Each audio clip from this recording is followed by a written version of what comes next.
And we are live. Hello, my name is Terry Thompson. I am the host of Unbreakable Stories, along with my co-host here, Bonnie. Bonnie, how you doing today?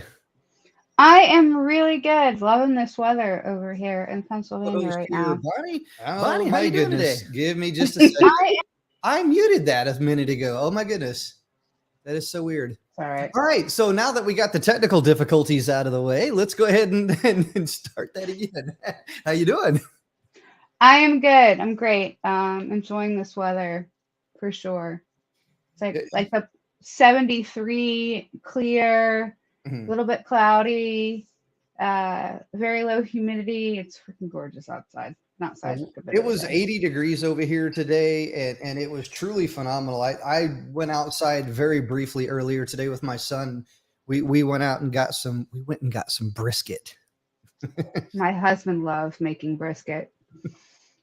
I love it. So we got this barbecue place down the road that I love going to, and I got some brisket, some coleslaw, and some cornbread, and it was, man, it was Oh, that that's was lunch amazing. today. I gotta make some cornbread. I've been making pumpkin bread with Jay lately, and we keep Mhm. altering the recipe to make it like more and more um like healthy. Mhm. And especially since like I'm watching what I eat right now and just being Mhm. conscientious of what I'm putting in my body Uh-huh. after quitting smoking. So I'm not replacing one bad habit with another basically. I But love anyways, pumpkin bread, cornbread's the next one. I love cornbread. I'm gonna That's have to like do that one some next. next that's like some next level stuff right there. So like pumpkin bread, zucchini bread. Hmm. I love all those breads. You know, so you get some good butter on those bad boys, man. It is game on. But we have some friends in the house. Just want to give a quick shout out. We have Mary watching. We have Ulrike watching. I just want to say thank you very much for coming over here. And tonight we are going to go ahead and dive right on into the conversation. So tonight the topic is your perception becomes your reality, or does it? I don't know. And I just want to say that Mariella's here as well too. Quick shout out to Mariella. Thank you for joining us. Movement makers in the house. And man, our perception becomes our reality, or really does it? So, Bonnie, tell me, how does our perception really become our reality? Is it one of those things that is it just a figment of our imagination? Are we overthinking things? How does our perception really become our reality? Um, Perception just is the way we view things and our beliefs, and yeah, I believe unless you're in the process of like um, like mindset shifting and paradigm shifting, like you're kind of in that process of personal growth. Absolutely, your perspective creates your reality. The way you're looking at things, like I said, unless you're in that I'm trying to think this through because I'm like, well, is it? Isn't it? It's like, yes, it is. But the It's exception would be it's if you're trying confusing. to change your perception of something, or if you are in that, you have learned that you can stop and learn to look at things differently. You literally can shift like your reality of the situation. I agree with that 100%. And it is kind of confusing, especially if you start diving down rabbit holes of, voices in your head and this, that, and the other. I remember a while back we was interviewing Sean Swarner over on Unbreakable Stories on Clubhouse, and he talked about having a name for the voices in his head. It was Cooper. I thought it was super cute. It was one of those things to where it's like, man, this dude, one of the most motivational men in the world, and he actually has a name for the voice that's in his head. And it's Yeah, that's a good it, thing. it is a good thing. So once you address that, once you acknowledge that, once you face that, you can control that. Would you agree or Mhm. disagree with that? 100%. In fact, there is a movie. I think it's called Luca. It's a Disney movie, and where the one boy is trying to help the other boy who is terrified of riding the bike down this really steep hill, Mhm. and so he's like, just tell it to be silent. Tell the voice in your head to be silent. And he's walking around going, Silencio Bruno, Silencio Bruno, Silencio Bruno. And so like, yeah, I think it's great. I've even talked to my boys about it because um, sometimes. that voice a lot of the time, actually, I think there's like a negative, it's called like the negativity bias. A lot of the times that voice in our head is telling us all the things we can't do versus the things that we can do. Mhm. And it's bringing up all our fears and everything else. And so, yeah, being able to address it, acknowledge it, or I guess acknowledge it and then address it and silencing it the best you can, is definitely really important to, put a halt to those negative thought Mhm. loops. Yeah, I agree with that. And I also I still struggle with voices as well too.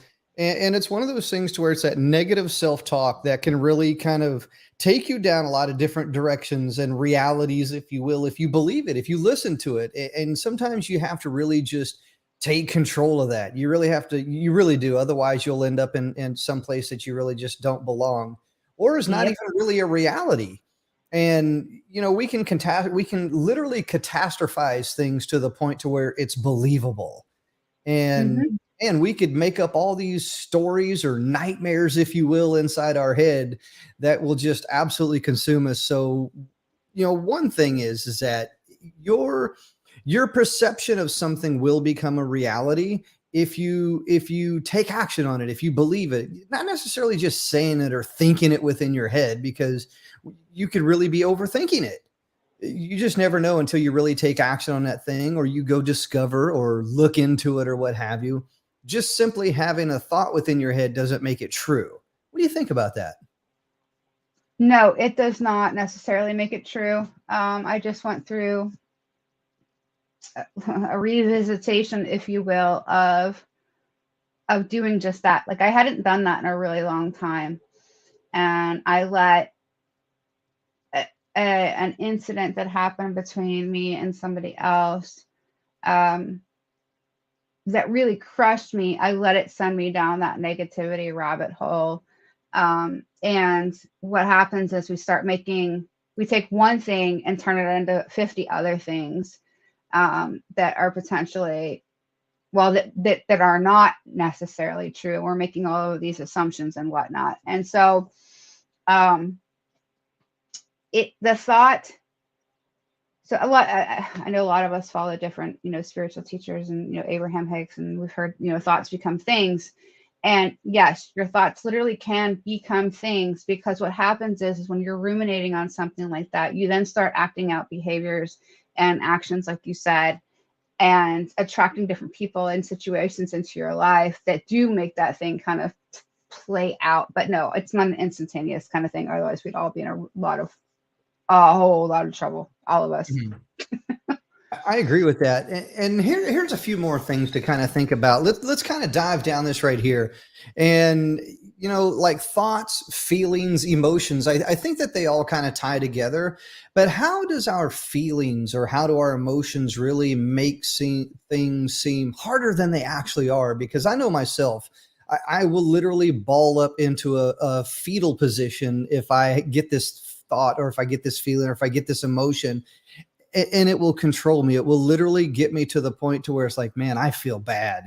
I'm in pain, and it's one of those things where it wasn't there 2 seconds ago, but now I'm thinking about it. Now I'm feeling it.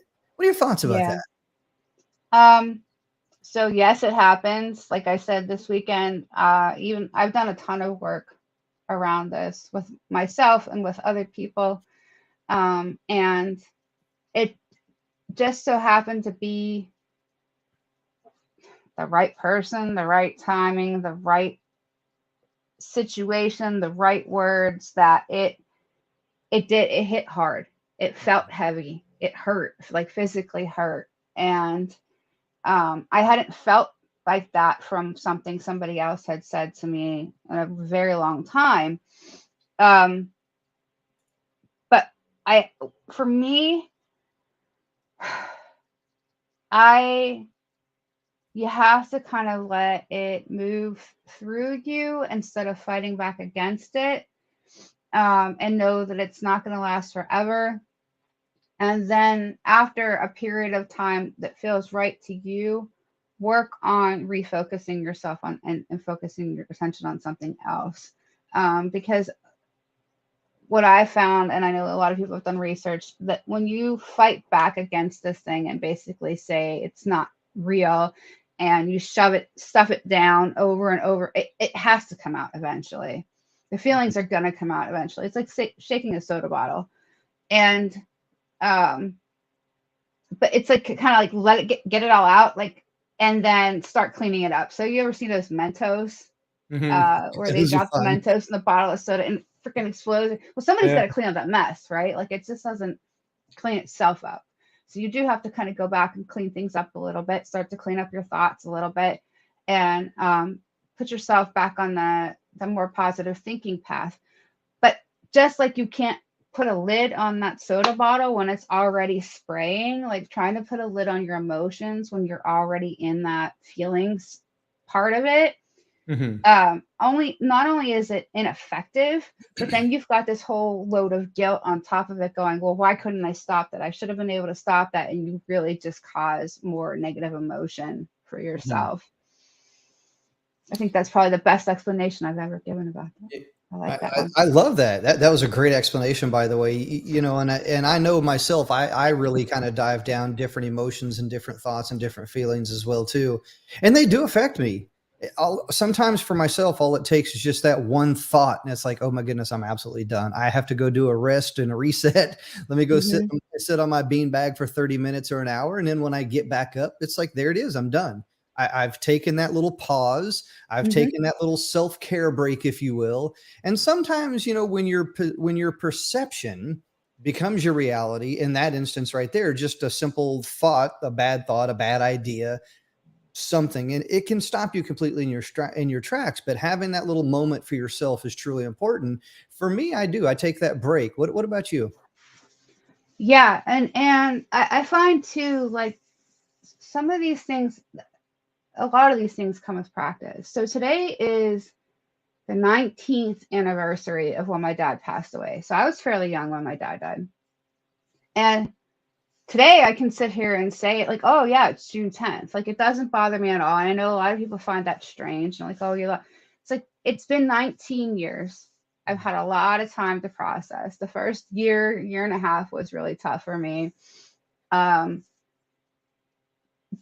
what happened was over time with the thought of him being gone was slowly replaced by the thoughts of what we did while he was here. And we're now getting to a point where he's going to be gone longer than I spent time with him consciously on the earth, right?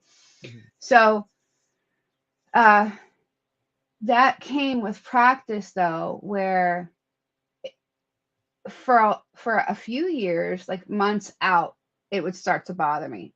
You know what I mean? Like 3 months out, 4 months out. And then it got to be like 2 months out, and then 1 month, and then a couple of weeks. And then some days I was like, oh, wait, yesterday was the 10th, you know?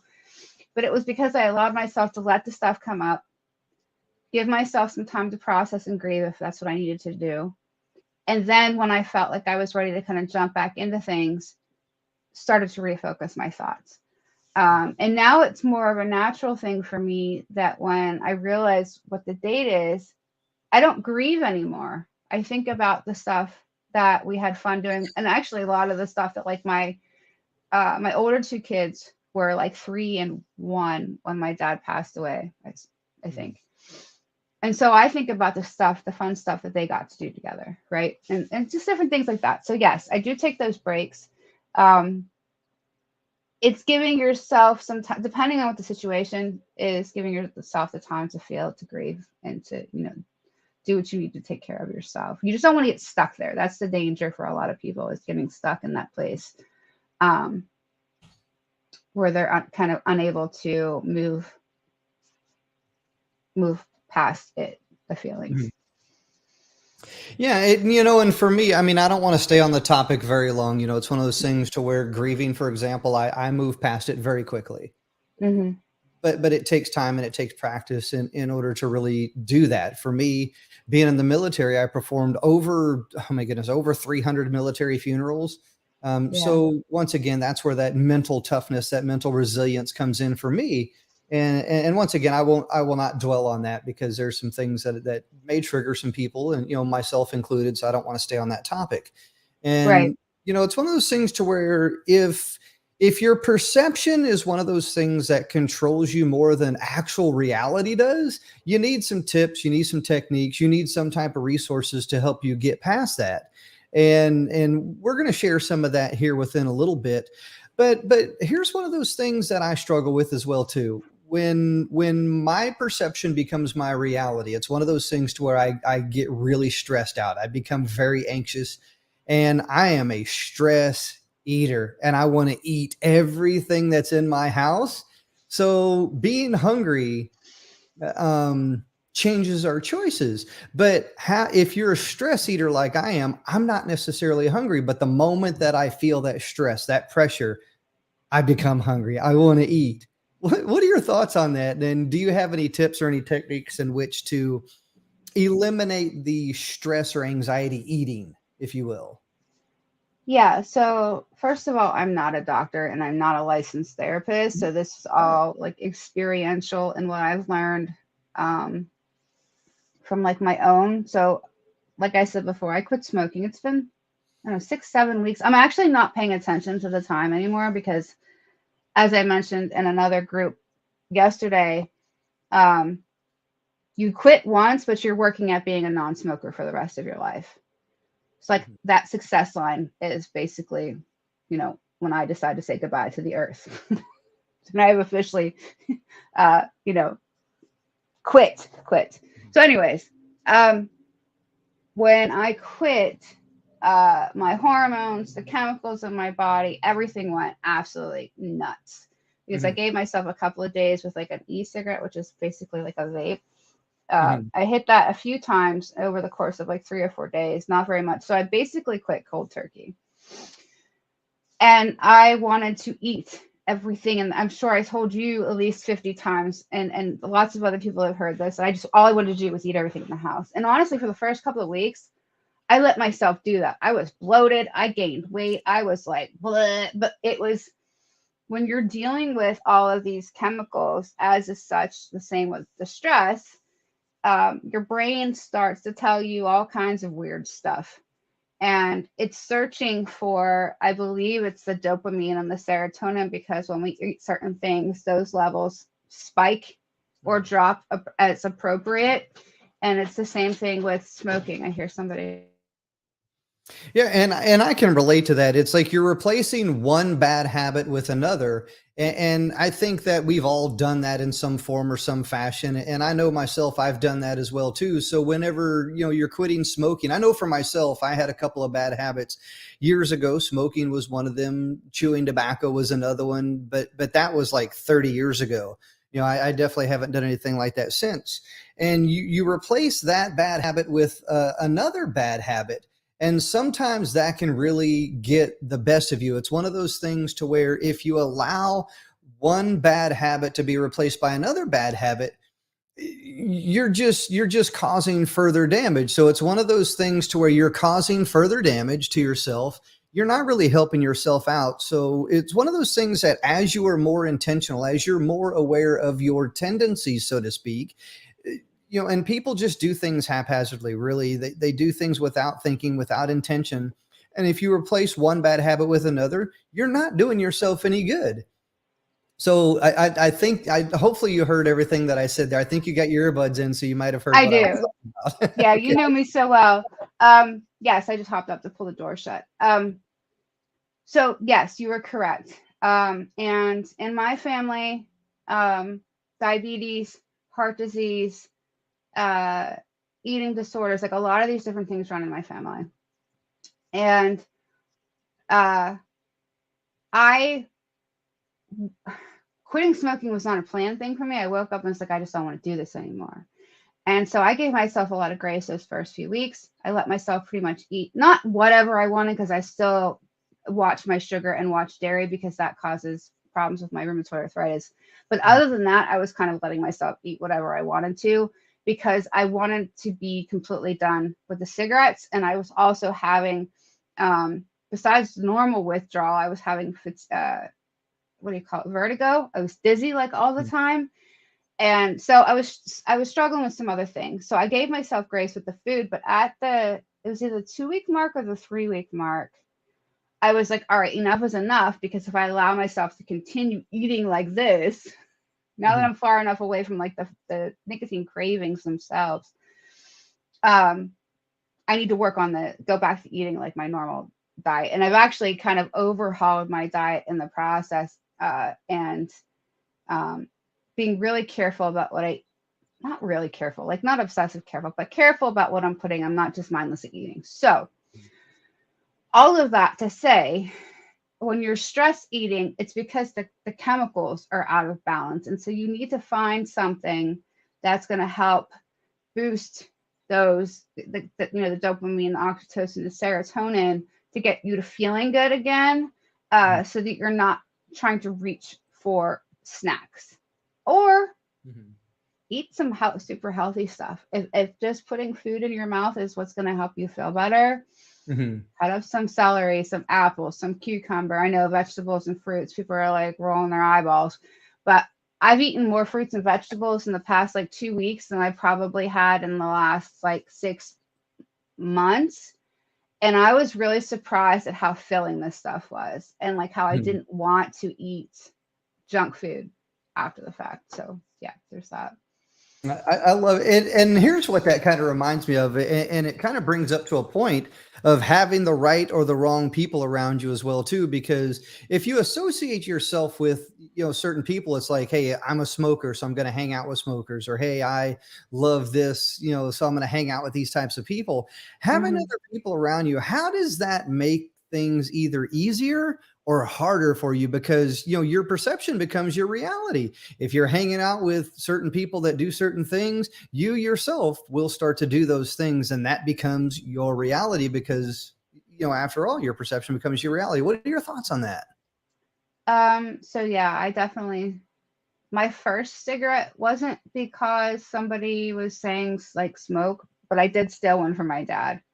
And then within the next like couple of months, a friend of mine, I smoked one of hers. And then the guy I started dating was a smoker. And so we're all his roommates. So that's exactly how I got started smoking. Yes, I was technically an adult. Yes, I knew better, but it still was that peer pressure and that environment where it was okay. And not only just okay, but like encouraged, right? And so when I've said multiple times that I wanted to quit. And my husband also has been a smoker for as long as I can remember.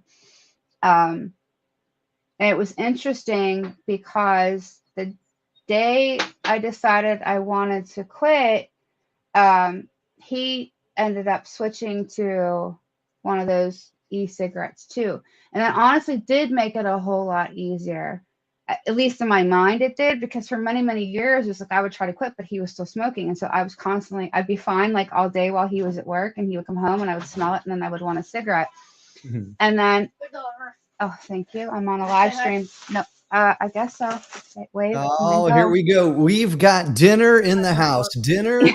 Dinner is now in the house. So while Bonnie's getting dinner sorted out, I just want to say that we do have a special friend waiting backstage here, and I'm going to go ahead and bring her up here right now. So we have special guest Ulrike Brazow. Ulrike, welcome to the show. How's everything going your way? Thank you, Terry. Thank you, Bunny. I never entered via StreamYard, actually, a YouTube. I think that's so cool. And my Apple computer didn't support it, so I switched to the iPad and it worked. I love it. It's you guys are very technologically advanced. Yeah. Well, we've been doing this. I know myself, we've been doing this for I've been doing this for about 30 years. So one of the big things about having an iPad is to make sure you got headphones on. So I'm not sure if you got headphones on, because there's a lot of feedback. There's a lot of echo. So if you got headphones, that would be great. I can That, get and then the mute downstairs, YouTube. but honestly, Oh, it could be your YouTube. Yeah. If you got YouTube open on another thing, go ahead and mute YouTube. That's probably it too. Or close it all together. There's the background noise. I might just get off and go on my phone, maybe, so with a headset. So don't get disturbed. Keep going, and I will come back. All right. Awesome. All right, so that was Ulrike. We'll bring her back on here in just a second, so that way we can avoid the echo and the feedback that's going on. But man, dinner is now in the house. He's so sweet. I'm gonna have to put a sign on the door. Like I think he in his mind getting my food to me while it's like hot, it trumps interrupting the live stream. But he was very sweet about it, so I forgive him. I love it. I love it. But My daughter will do the same thing. Remember, wasn't that on a live stream here where my daughter brought me some heart-shaped, oh my goodness, it was like heart-shaped apples with peanut butter on it. Butter. Yep. Mm-hmm. I love it. Yeah, and this is a salad, and then I got buffalo fries as a treat. I've never had them. I wanted to try them. The after party is going to be lit. Gotta bring your own fries. No, I'm just kidding. Bring your own fries. I love it. But yeah, this is though, having other people around you really makes things easier, or it makes things harder, depending on like who those people are, because some people are a great influence, some people are a really bad influence, and I 100% resonate with that. I know when I'm around people that are like, filled with energy and excitement, and they want to go to the gym and they want to go crush business and this, that, and the other. It's like, man, I want to be around those people. And then there's those people that are like, oh, come on, man, you don't need to do all that. Let's go have some fun. The you don't need to is, that's one that got me. Yeah, that one. That the you don't need to, and I had to finally learn to combat that with like, you're right, I don't need to, but I want to. This is my choice of what I'm going to go do. And that's a big part of it, is whether or not your mindset and your willpower can trump whatever it is that the other person's trying to get you to not do or to do in that case. And then limit, also, if this is a recurring kind of theme, limiting your time around those people if possible. I had a couple people like, oh, well, if the craving, and they meant well, but like if the withdrawal is so bad, I mean, you saw me, it was crushing me there for a while. I was very sick feeling, and like, oh, we'll just take a couple hits of nicotine, it'll help relieve it. And I'm like, in my mind, I'm going, I could do that, but I am not prolonging this on purpose. I was like, I just want to get this done and over with, get this detox over with. And I was like, I'm not chancing feeling sick like this any longer than I absolutely have to. So yeah, I love it. And that actually makes improvement. So like when you're around the right people, it can really improve your life. It could make you want to level up. You hit on a key word there, want. And I truly believe that. I remember when I was in the military, I was highly competitive.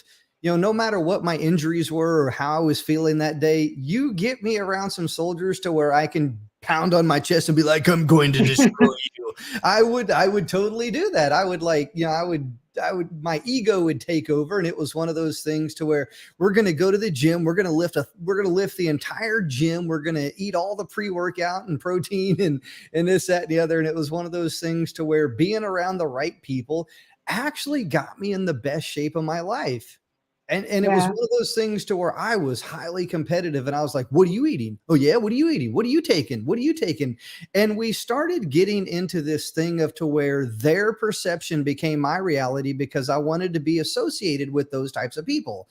So I started doing the same things that they were doing. I started eating the same things they were doing. I started associating myself with those types of people. And next thing you know, my actions became my reality versus my perception. Well, I think it's important to note too that your perception of them and your perception of what doing things like them was going to do to your life is what made that your reality. Because then you started to emulate all of it, right? You believed that doing what they were doing was going to get you the results that they were getting, and that was your perception of the situation, which eventually turned into your reality. Yeah, I love Yeah. that. So we have Ulrike back in the back channel here. So let me bring her back up and see if we got the technology sorted out here. Hopefully we got everything sorted out. So Ulrike, welcome to the show. Hopefully we got all the audio sorted out now. Thank you. Thank you. Is it? Oh, That's a there's. whole lot better. Yes, thank you very much. Are you sure? Good. It's still my iPad. My phone didn't like the Uh-huh. technology, but anyhow, great to be here. And I know you're talking on the perception becoming reality. 100%. Ulrike, I just want to say first and foremost, it's great to finally be able to see you. I know that we've talked multiple times over on Clubhouse and the Unbreakable Stories Club. I always enjoy having you up on our stage, and even if it's just a quick conversation, your presence is true. We love it. We love having you there. And now to be able to finally meet you. And I know we talked several things about Germany and the currywurst and and the pomfrets and the Hähnchen. I love it, man. Oh my goodness. I lived in Germany for 13 years, and man, not a day goes by that I do not miss all of that. Yeah. So what are your thoughts? What are your thoughts on your perception becomes your reality? I think it's a very true statement, because at the end we live in our perception and we create our reality. So if I believe I do a great job, I will take action, it will make me feel good. And if I believe I cannot do something, then I will, it's already affecting my physical, like my posture. If I think I cannot do it, people look down, they kind of walk hunched over, sit hunched over. But if I'm really excited about something and I want to do it, I sit straight, I'm excited, I look up, and all of that actually affects our physiology, because when we look up, our brain releases dopamine and also serotonin, and when we move, kind of active and kind of straight, all of that is really helping us to improve how we are feeling, and it changes the chemistry in our body, so that in return helps us again how we are feeling. I love that. And body language is so important. It's one of those things that I studied that years ago. And I've been telling people this for years. If you really want to understand how somebody really is, understand body language, especially the eyebrows. I'm telling you right now, the eyebrows are the most sensitive part, and it will literally give away exactly what you're thinking and how you're feeling. So I had to learn over the years to look at people's eyebrows. Body language is so important, and it can affect other people's perception or reality as well too. So as I'm talking, I'm looking, I'm observing what is, are you really like thinking? Are you upset? Body language is important. I'm glad that you mentioned that. Any additional thoughts on how important body language is on perception or reality for that matter? Yeah, so I work a lot on the mind-body connection. My background actually is in physical therapy, and now I work mainly on the mindset. So the mind-body connection is such an important connection, because we can change our life, how we feel, our inspiration, our actions from the inside out and from the outside in. So from the inside out, if I work on my mindset, know my why, work on different things that are really important to me. And then from the outside in, how I dress, how I comb my hair. If I start the morning without any attention to my own body, I will feel right away less inspired. So from the inside out and from the outside in, physiologically, we can help ourselves.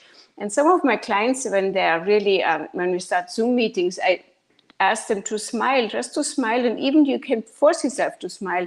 And when I'm driving my car, I often smile, do one mouth angle, the other one. It's good for your face anyhow, good exercise, but it completely changes how you're feeling. And looking up at, simple things make a huge difference. I'm glad that you mentioned smiling, because in a world where there's just so much negativity going on, the most important thing that you can do to anybody is smile when you greet them. Now, and I've been that guy walking down the hallway. Hey, how you doing? Hey, how you doing? Hey, how you doing? Pointing fingers and waving at people and this, that, and the other. And here's the thing: sometimes people just need a smile, because when you meet people, when you greet people, a smile really says a lot about you and about somebody else. It's one of those things that sometimes you may have been the only person or the first person that has actually smiled at that person today. Mm-hmm. Yeah. So true.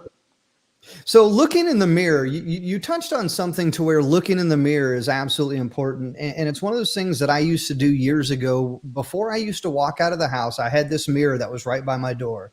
And before I went out the house, I would always look in my mirror, make sure, okay, is my stuff on straight? Yeah, well, my hair's gone, but I wouldn't, so I wouldn't do that. But, I would look at myself, and it was that perception that came back at me that I was like, it gave me confidence.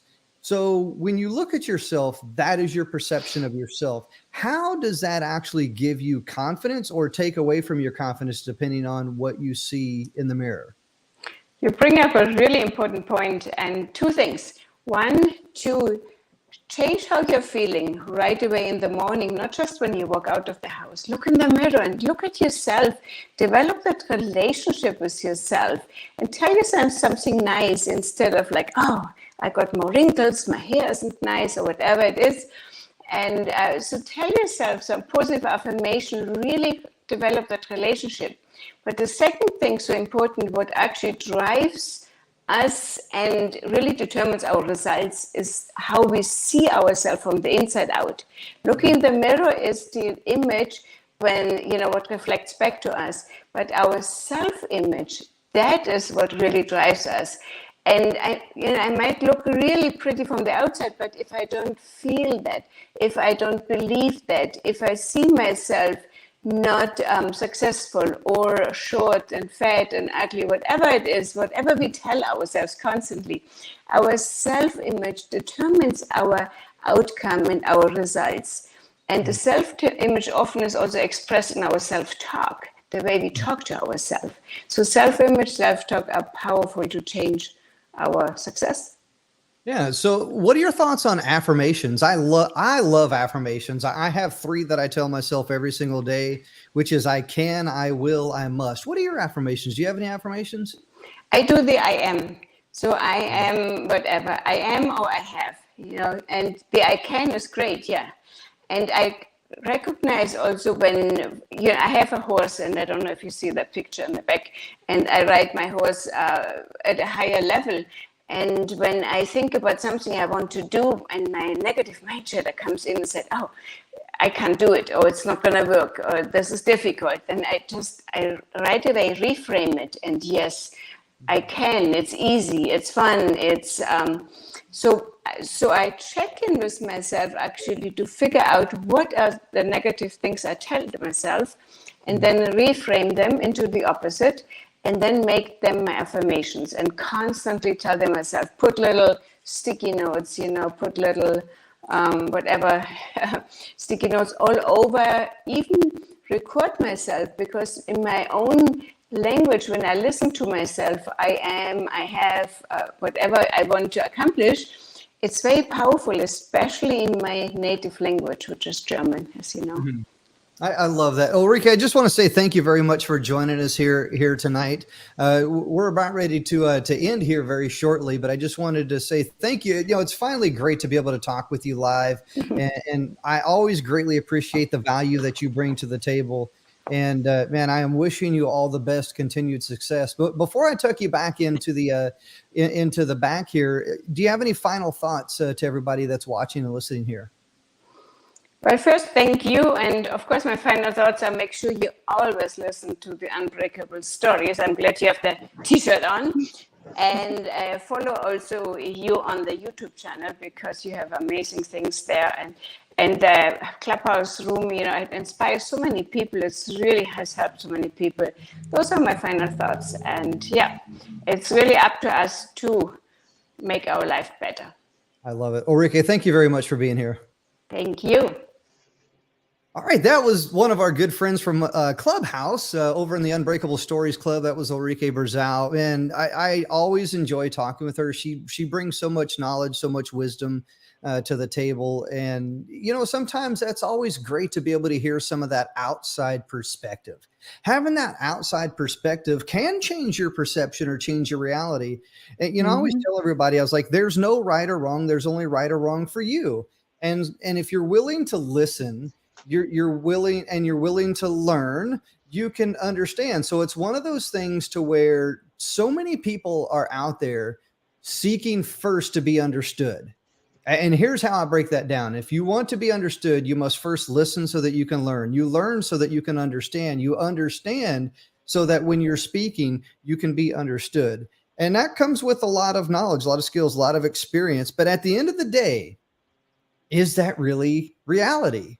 Well, for me, it is. For Bonnie, it could be something different. And I know, Bonnie, you and I, we have conversations all the time, and you always reel me back in. Hey there, tough guy. Nope, you need to slow that down. Bring that in. I was like, okay, what you got? What you got?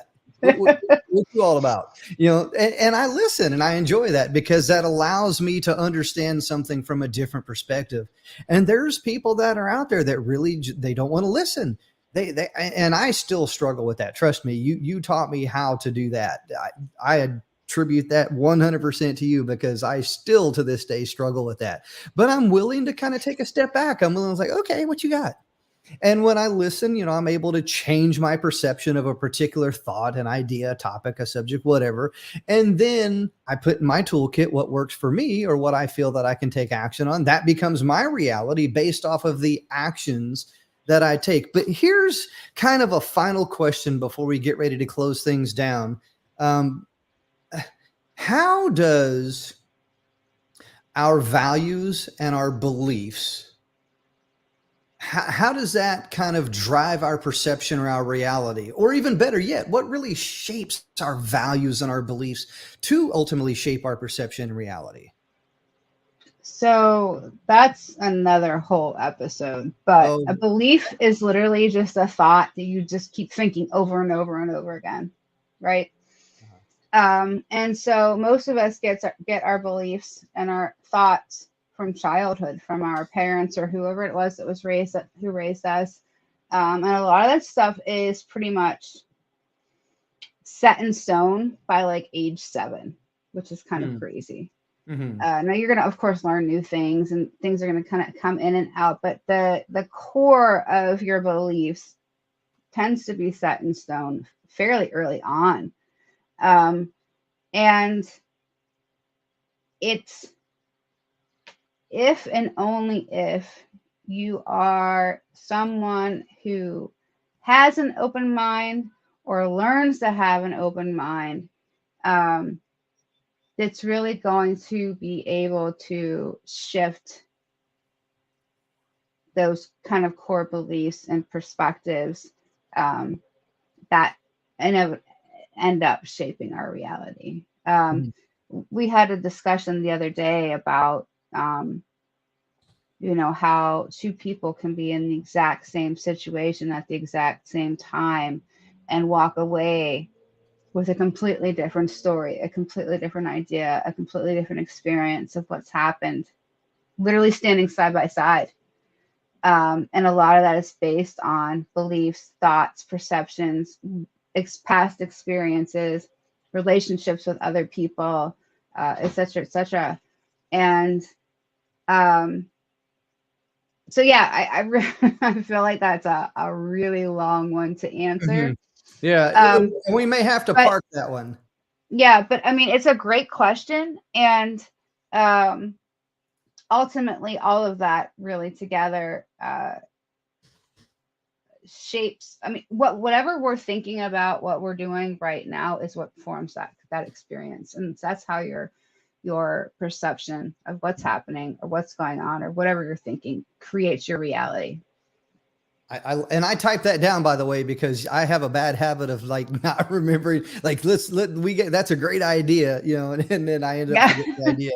But I do the same thing. So I just want to say thank you. So we had Ulrike on tonight. And I just want to say once again, Ulrike, thank you very much for joining us. Hey, here's the thing.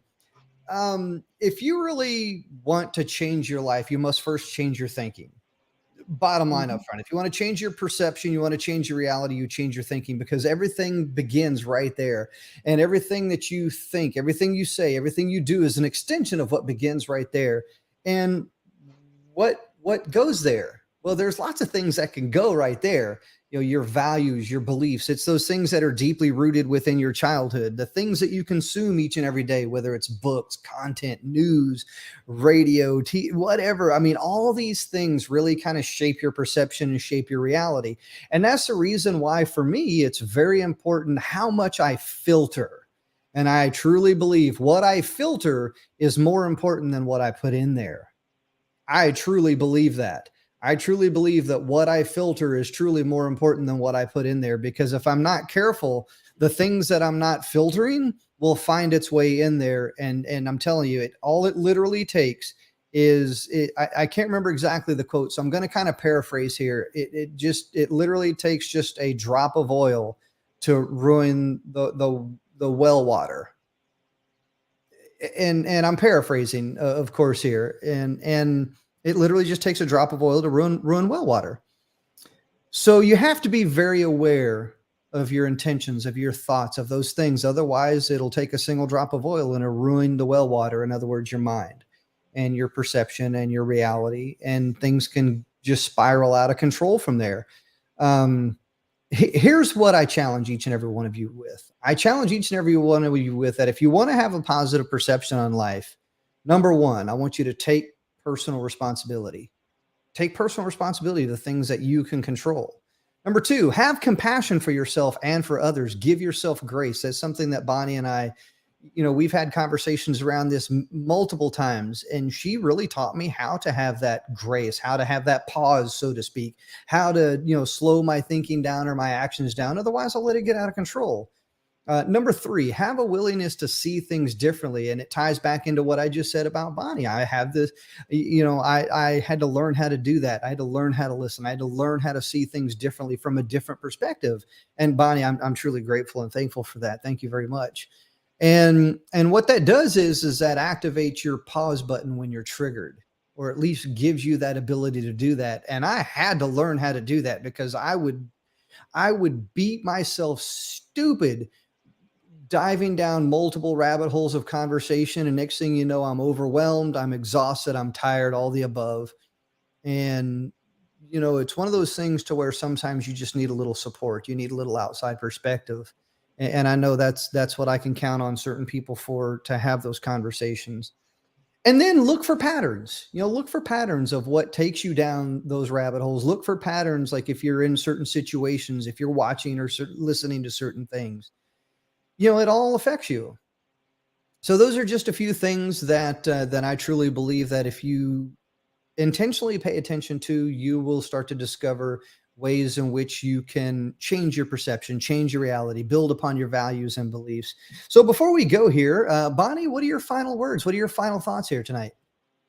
That was amazing. I'm glad you had that ready to go, or came up with it while we were on the fly, or whatever that was. That was just amazing. It's really great advice.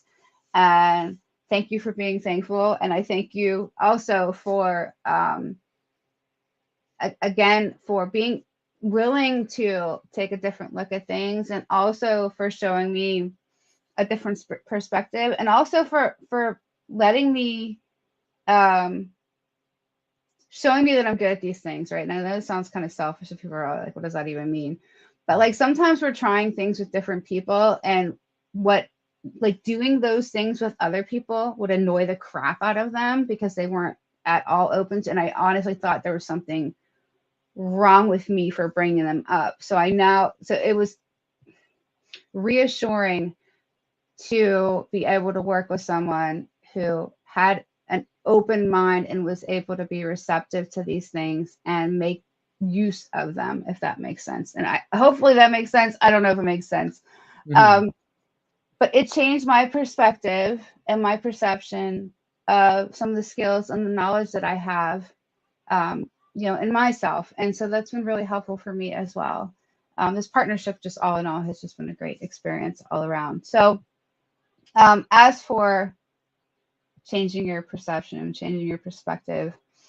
Um, I think, or well, I know the will has to be there first. The idea has to be there first that you want something better for yourself.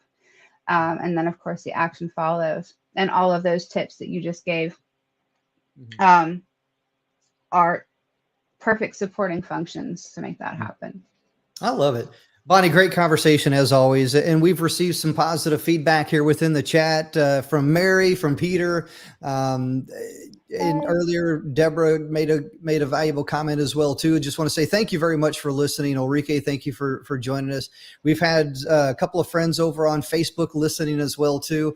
Look, here's the thing. If you want to share your support, we greatly appreciate it. Right there within the chat, I have the link of on how you can share your support. It's unbreakablestories.com/share. And Bonnie made this absolutely amazing printout right here. And it's the I Am Unbreakable printout. All you have to do is go to unbreakablestories.com/share. You can print that. You can print that out right there and share that. You'll see all the instructions right there on the page. So all you have to do is just click the link in the chat right there. It's unbreakablestories.com/share. Once you get over there, you'll be able to print out that sheet. Or if you don't have a printer, no worries. All you have to do is download that image on your device, whether it's a phone, iPad, tablet, your computer, your TV. If you want to take a giant picture of it, just download that thing and then take a picture of yourself with it. You'll see all the instructions right there. Use the hashtag MyUnbreakableStory. Tag us on all of our social media, which we provided for you right there on that page.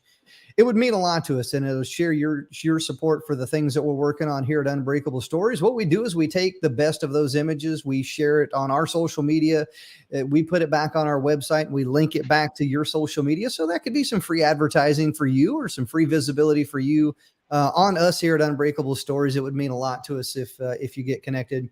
And if you want one of these amazing Unbreakable t-shirts right here that Bonnie has created, she is a truly phenomenal shirt designer. She's made me so many shirts. It's like every week I'm calling her up saying, I need another shirt. I need a shirt. Here's a design. What do you think about this? Let's do that kind of a thing. So, but I love it. Bonnie, you create an absolutely amazing shirt. If you do want an Unbreakable shirt, all you have to do is head over to our website, unbreakablestories.com.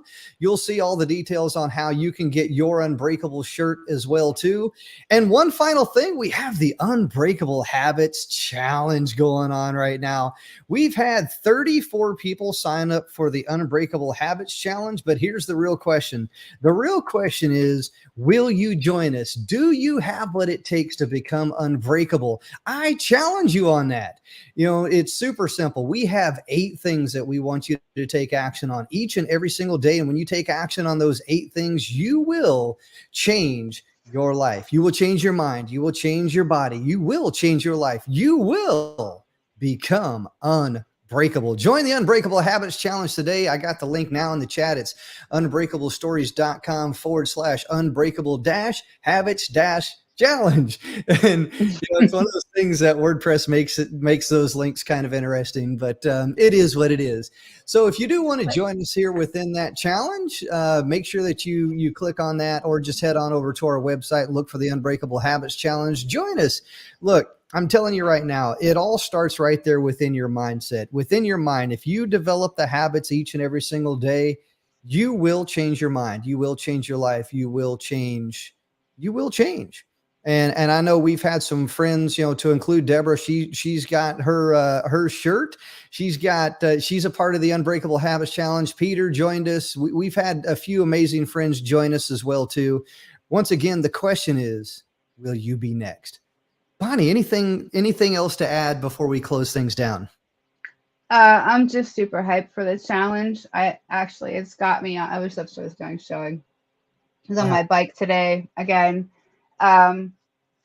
I got started late, even as part of the creation team. I got started late, but I was super focused on making sure I stayed quit and kept my spinning head under control.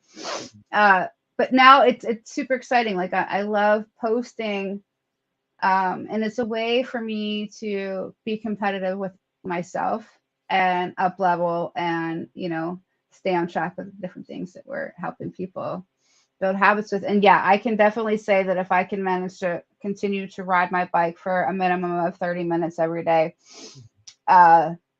it's going to change a lot of things. 100%. You know, and it's one of those things that you do what you can do. You know, I have injuries that prevent me from doing certain things, but you know, I do something. I do exactly what I can. Now, of course, you know, I am in a little bit of pain afterwards, but it's one of those things that as you build up those muscles, you will start to see different results. You will start to build up that endurance, that strength, if you will. And man, you know, for me, I can't go out and ruck march 25 miles like I used to when I was in the military. I can't do that anymore. Yeah.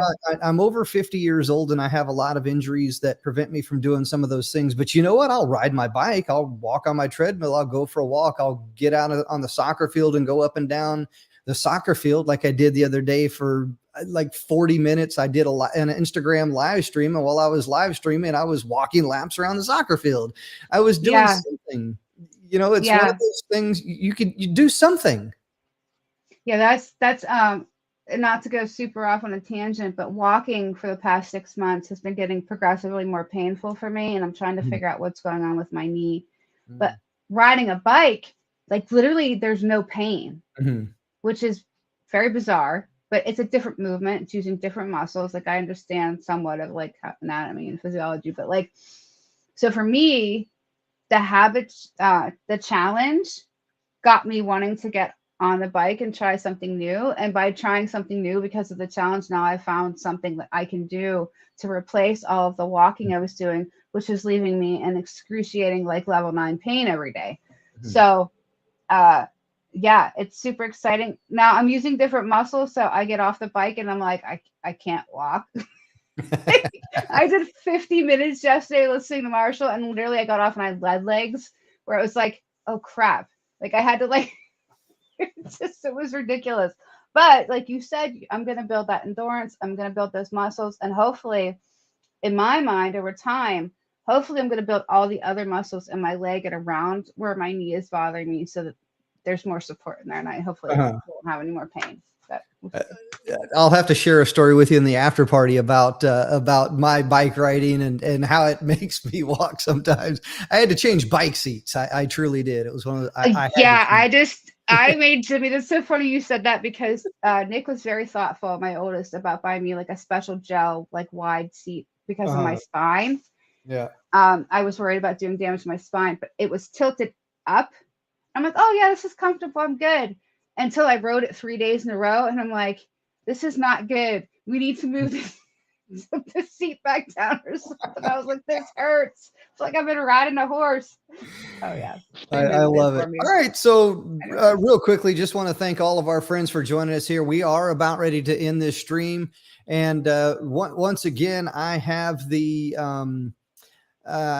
I got the link there within the chat. I'll go ahead and share it again. We'll be on for the after party here for about 10, 15, maybe 20 minutes. It depends on the conversation. There's the link again.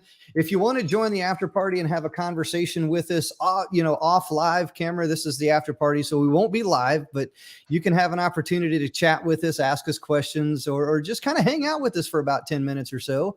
And there's the after party link right there. So come and join us. Bonnie, absolutely amazing show. I always love having these types of deep dive conversations, and I love it when it generates other conversations as well too. So I was able to take some notes down on some follow-on conversations that we can have for next time.